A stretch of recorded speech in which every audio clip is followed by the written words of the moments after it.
Hello दोस्तों, स्वागत है आपका हमारे YouTube channel learning at home में। आज मैं आप सबके सामने आई हूँ एक नया टॉपिक लेकर। आज हम MPSC 001 के टॉपिक यूरोपीय संघ के साथ भारत के संबंध के बारे में जानेंगे। आज हम जानेंगे कि भारत और यूरोपीय संघ के बीच कैसे रिश्ते हैं, कब इनके रिश्तों की शुरुआत हुई और इन रिश्तों से दोनों को क्या फ़ायदा मिला है। तो चलिए दोस्तों, शुरू करते हैं। यूरोपीय संघ इस समय विश्व के सबसे सफल क्षेत्रीय संगठनों में से एक है। यह विश्व का सबसे बड़ा व्यापारिक गुट है जो विश्व व्यापार के 5वें हिस्से के लिए जिम्मेदार है। दोस्तों, यूरोपीय संघ जो है यह एक संगठन है, कई देशों के मिलके बना हुआ है।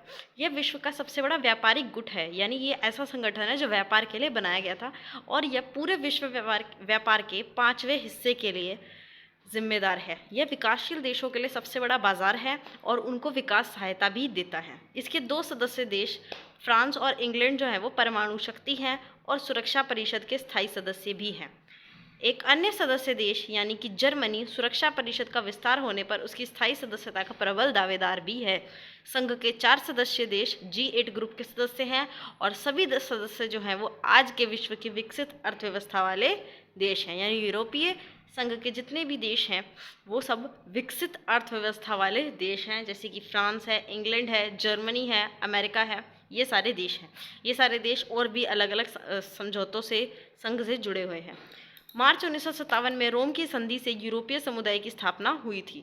यह लंबी प्रक्रिया के बाद जाके यूरोपीय संघ में बदल जाता है। यूरोपीय संघ का जन्म जो है वो यूरोपीय देशों के बीच व्यापार और यात्रा संबंधी बाधाएं दूर करने और एक समान मुद्रा अपनाने की इच्छा के फलस्वरूप हुआ था। आगे चलकर एक राजनीतिक संघ बनने का रास्ता इससे तैयार हो गया है।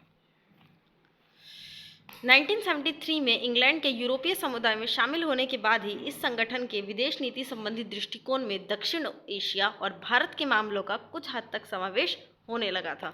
इसकी शुरुआत जो है वो 1973 में भारत और यूरोपीय समुदाय के बीच व्यापारिक सहयोग समझौते पर हस्ताक्षर किए जाने के साथ होती है। यानी 1973 में भारत और यूरोपीय समुदाय के बीच पहला व्यापारिक सहयोग समझौता होता है।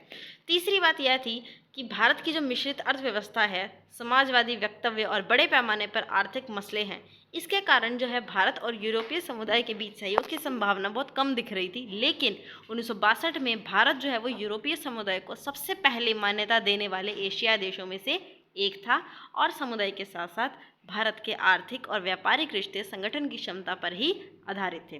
जैसे जैसे समुदाय को राजनीतिक आयाम मिला, यानी राजनीतिक रूप से उसे मान्यता मिली, वैसे वैसे भारत ने उसके साथ गहरे राजनीतिक रिश्ते कायम करने का फैसला किया।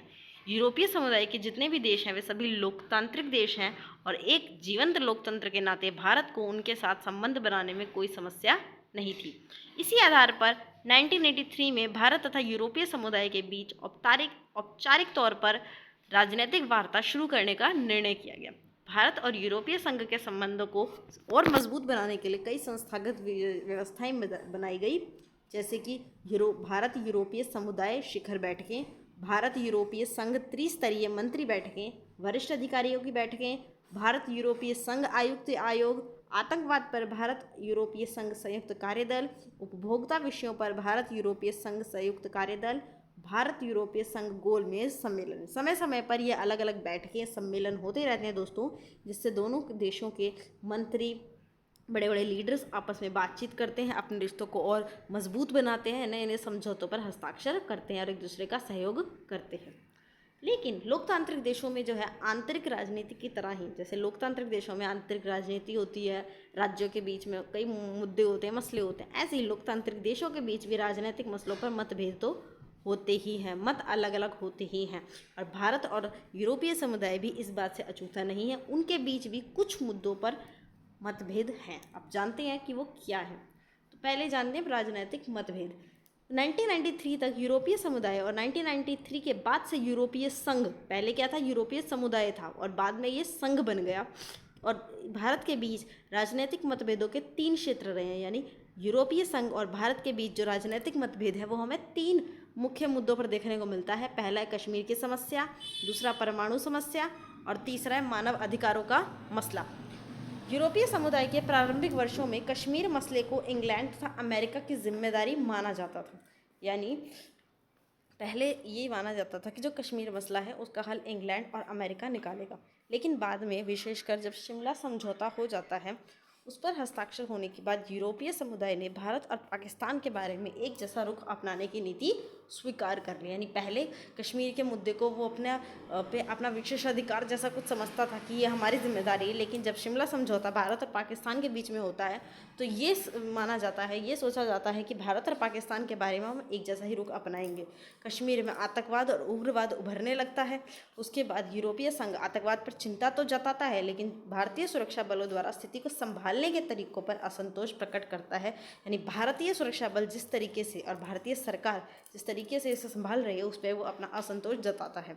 इस बारे में संगठन की ओर से जो वक्तव्य जारी किया गया उसकी भाषा जो है बड़ी सावधानी से तैयार की गई, जिसमें कश्मीर में जारी हिंसा और मानवाधिकारों के दुरुपयोग की निंदा और ऐसी मांग की गई कि ऐसे तरीकों से आतंकवाद का विरोध किया जाए जिससे मानव अधिकारों और कानून के शासन के प्रति पूर्ण सम्मान का उल्लंघन ना हो। तो भारत के कहने का आंतरिक मामले में इसने हस्तक्षेप किया है।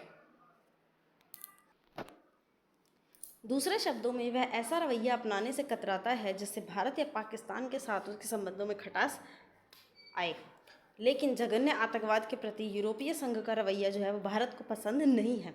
यूरोपीय संघ को हमेशा से भारत ये समझाने का प्रयास करता है कि इस मामले पे कड़ा रुख अपनाओ। सितंबर 2001 में अमेरिका में आतंकवादी हमले के बाद यूरोपीय संघ को सीमा पार से आतंकवाद को बढ़ावा देने में पाकिस्तान की भूमिका के खतरों के बारे में सचेत हो जाना चाहिए था। यानी जब 2001 सितंबर में अमेरिका में ट्विन टावर पे हमला होता है, इतना बड़ा आतंकवादी हमला होता है, तब तो यूरोपीय संघ को समझना चाहिए कि पाकिस्तान की सीमा पार आतंकवाद भेजने में क्या भूमिका है, सचेत हो जाना चाहिए। लेकिन पाकिस्तान को जल्द ही आतंकवाद के खिलाफ अमेरिकी नेतृत्व में चल रहे अभियान का अग्रणी देश बना दिया जाता है। इस कारण ऐसा लगता है कि कश्मीर में आतंकवाद के बारे में कड़ा रुख अपनाने के लिए यूरोपीय संघ सहित अंतर्राष्ट्रीय समुदाय को भारत द्वारा की गई अपील अनसुनी रह गई। यानी 9/11 के हमले के बाद भी हम देखते हैं कि पाकिस्तान के प्रति कड़ा रुख नहीं अपनाया जाता है। मानवाधिकारों के प्रश्न पर भी भारत और यूरोपीय संघ के बीच मतभेद है। भारत के साथ जब बातचीत होती है तो यूरोपीय संघ कश्मीर में मानवाधिकारों के हनन का मामला बार बार उठाता है। भारत का कहना है कि यूरोपीय संघ के रवैये में आतंकवादी गुटों द्वारा मानवाधिकारों के घोर उल्लंघन पर ध्यान नहीं दिया जाता और न ही आतंकवादी व्यवस्थाओं और सीमाओं को समझा जाता है। यानी भारत का कहना है कि यूरोपीय संघ आतंकवादी गुटों को तो नहीं देख रहा, वो जो मानवाधिकारों का उल्लंघन करे वो नहीं देख रहा, पर हमारे कश्मीर के मुद्दे पर बार बार बोल रहा है। अगला है यूरोपीय संघ और भारत के बीच में तीसरा राजनीतिक मुद्दा है परमाणु प्रसार। यूरोपीय संघ के सभी सदस्यों ने परमाणु अप्रसार संधि NPT पर हस्ताक्षर किए हैं। भारत इस संधि को भेदभावपूर्ण मानता है, वो इसे सही नहीं मानता है, इसे बराबर का नहीं मानता। व्यापक परमाणु परीक्षण निषेध संधि पर हस्ताक्षर को लेकर भी दोनों पक्षों में मतभेद है। यूरोपीय संघ चाहता है कि भारत इन दोनों पर हस्ताक्षर करे, लेकिन भारत ने नहीं करे और उसने मई 1998 में परमाणु परीक्षण भी किए और अपने को एक परमाणु शस्त्र संपन्न शक्ति देश घोषित कर दिया। यूरोपीय संघ ने भारत को परमाणु परीक्षणों की कड़ी निंदा की, लेकिन अमेरिका और जापान की तरह प्रतिबंध नहीं लगाए। अमेरिका और जापान ने तो प्रतिबंध लगा दिए थे, लेकिन यूरोपीय संघ ने ऐसा नहीं करा, पर हाँ निंदा जरूर करी। यूरोपीय संघ ने दक्षिण एशिया में परमाणु संयम बरतने का अनुरोध करने पर G8 संगठन तथा संयुक्त राष्ट्र परिषद का साथ दिया कि परमाणु संयम बरता जाए, परमाणु का इस्तेमाल ना किया जाए। लेकिन बाद में संघ के कुछ सदस्य देशों ने स्पष्ट रूप से ये कह दिया कि अपनी सुरक्षा के बारे में फैसला करने को भारत का पूरा अधिकार है। और वैसे भी भारत की जो नीति है वो पहले कभी भी परमाणु हमला भारत नहीं करेगा, ये भारत की नीति है। भारत ने जो परमाणु परीक्षण है वो केवल अपनी सुरक्षा के लिए, अपने सेल्फ डिफेंस के लिए किया है। अब देखते हैं दोस्तों आर्थिक सहयोग। यूरोपीय संघ जो है ये एक समान विदेश और सुरक्षा नीति विकसित करने की दिशा में अपने पूर्ववर्ती रूस यूरोपीय समुदाय की तुलना में ज़्यादा जोरदार प्रयास कर रहा है। यानी ये अपनी विदेश और सुरक्षा नीति को विकसित करने के लिए प्रयास कर रहा है, लेकिन वास्तव में जो इस संगठन का आर्थिक प्रभाव है वो ही इसके विकास की कुंजी है। वैश्वीकरण की ओर ये दुनिया बढ़ रही है, एक दूसरे पर हमारी निर्भरता बढ़ रही है और इसमें हम राजनीति और आर्थिक नीति को, आप जो भी शब्द इस्तेमाल कीजिए, उन्हें हम अलग नहीं कर सकते। और यूरोपीय संघ ने यह समझ लिया है कि शीत युद्ध के बाद के दौर में अपनी आर्थिक रणनीति में भी उसे और बड़ी राजनीतिक भूमिका निभानी होगी। तो हाल ही के वर्षों में यूरोपीय संघ ने भारत रहित और अधिक देशों के साथ राजनीतिक सूत्र जोड़ने के द्वार खोल दिए हैं। इसका उद्देश्य क्या है कि जिन देशों के साथ उसके रिश्ते हैं उसके साथ अपनी सूझबूझ बढ़ाई जाए, जटिल राजनीतिक और सुरक्षा संबंधी मसलों को हल किया जाए और उनके साथ अपने रिश्तों को और बेहतर किया जाए। आज के दौर में यूरोपीय संघ के साथ जो भारत के संबंध हैं वो आर्थिक विषयों पर हैं, ना कि राजनीतिक या सुरक्षा। यानी भारत और यूरोपीय संघ के बीच जो आज संबंध है उसमें राजनीतिक विषय नहीं है या सुरक्षा संबंधी विषय नहीं है। यूरोपीय संघ भारत के राजनीतिक मामलों में नहीं बोलेगा, ना ही सुरक्षा के मामलों में बोलेगा। उनके जो संबंध है वो आर्थिक विषयों पर आधारित हैं। भारत ने यूरोपीय संघ के साथ द्विपक्षीय सहयोग को औपचारिक रूप से 1973 और 1981 में दिया और इस तरह का तीसरा समझौता 1994 में हुआ। 3 समझौते हुए हैं अभी तक। 1994 का जो समझौता है वो 1991 से भारत की आर्थिक उदारीकरण की नीति के विकास के संदर्भ में महत्वपूर्ण था।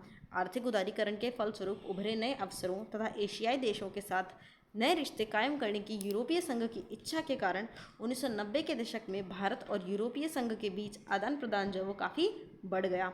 यूरोपीय संघ इस समय भारत का सबसे बड़ा व्यापारिक भागीदार, सीधे विदेशी पूंजी निवेश का सबसे बड़ा स्रोत और विकास सहायता का सबसे प्रमुख अंशदाता, प्रौद्योगिकी का महत्वपूर्ण स्रोत और बड़ी संख्या में संपन्न प्रवासी भारतीयों का घर है।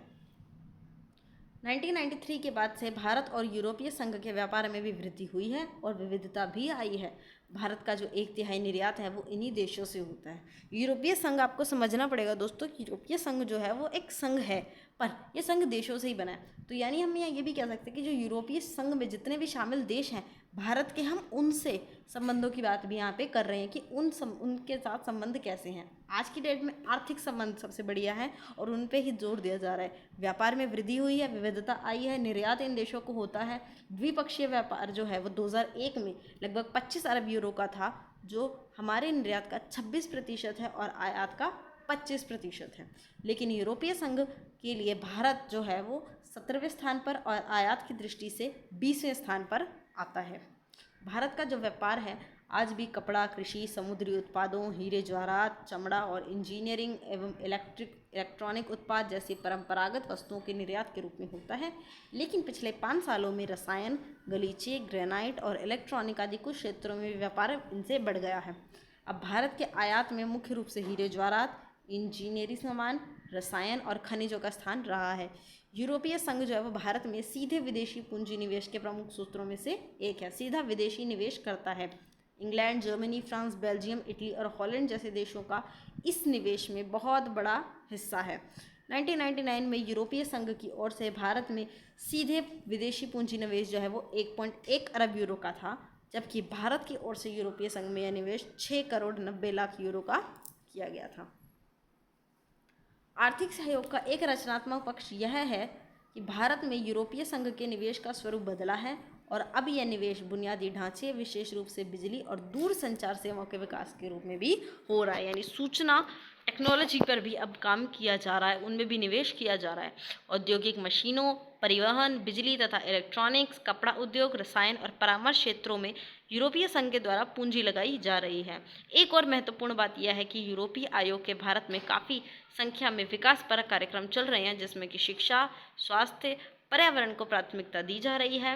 इसका मुख्य उद्देश्य जो है वो आर्थिक रूप से पिछड़े और उपेक्षित वर्गों को फायदा पहुंचाने वाली परियोजनाओं को सहायता उपलब्ध करा के मानव विकास को बढ़ावा देना है। तो इस तरह हमने समझा दोस्तों भारत और यूरोपीय संघ के बीच रिश्ते कैसे हैं, आज की स्थिति में कैसे हैं, भूतकाल में कैसे थे। कोई भी आपका क्वेश्चन हो इस वीडियो से रिलेटेड तो कमेंट में मेंशन कीजिएगा। वीडियो अच्छी लगी तो लाइक कीजिएगा, अपने दोस्तों के साथ शेयर कीजिएगा। आने वाली वीडियो के लिए चैनल को सब्सक्राइब कीजिएगा। वीडियो देखने के लिए आपका धन्यवाद।